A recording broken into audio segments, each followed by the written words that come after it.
It has continued following the news that the Royal Bank of Scotland is facing its biggest losses in British corporate history. Today, the focus turned to former RBS Chief Executive Sir Fred Goodwin, with some MPs even calling for his knighthood to be taken away. So, is the man dubbed Fred the Shred really to blame? Here's David Kerr. 1, 2, 3, 4, 1, 2, 3, 4, 5, 6. This is the boy who became the man. Yes, I'm angry at the Royal Bank of Scotland and what happened. That broke the bank. These are irresponsible risks that were taken by a bank. Who's now been dubbed the world's worst banker.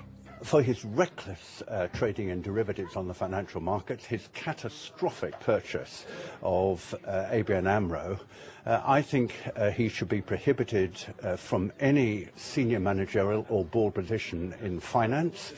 I think he should be forced to pay back all the enormous bonuses that he's had in the last 5 years, and he should be stripped of his knighthood because of the dishonour that he has brought to RBS and to banking.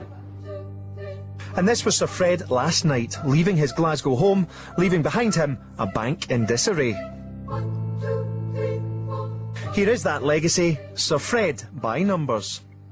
That was the peak RBS share price under Sir Fred. And that's the share price at close of play tonight. That's the amount of RBS now owned by the government, and one final figure. Yep, that's the reported size of Sir Fred's personal pension pot. But behind the headlines and figures, those who know Sir Fred say the vilification of the man in the media is unfair and hurtful. Well, scapegoating, I think, probably is the right expression. The real failures here are failures of financial services regulation, and that extends beyond the Royal Bank. The real failures here are failures of lack of governance and lack of control in the whole banking sector, not just the Royal Bank.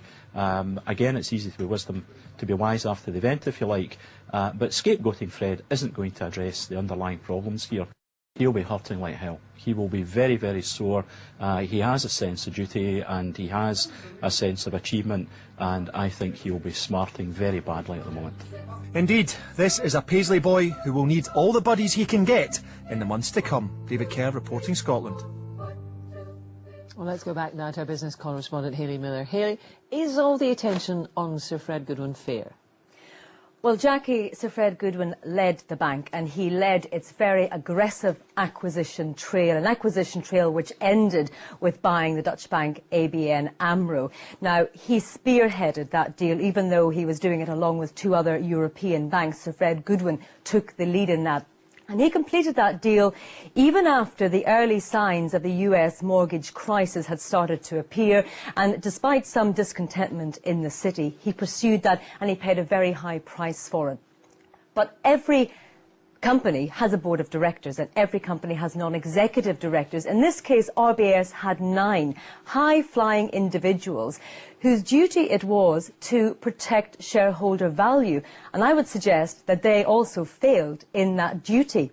ABN AMRO has left RBS with huge amounts of bad debt. And as David's report suggested there, its share price has fallen in the last 18 months from £6 to 10 pence today. Not much value there for the shareholders.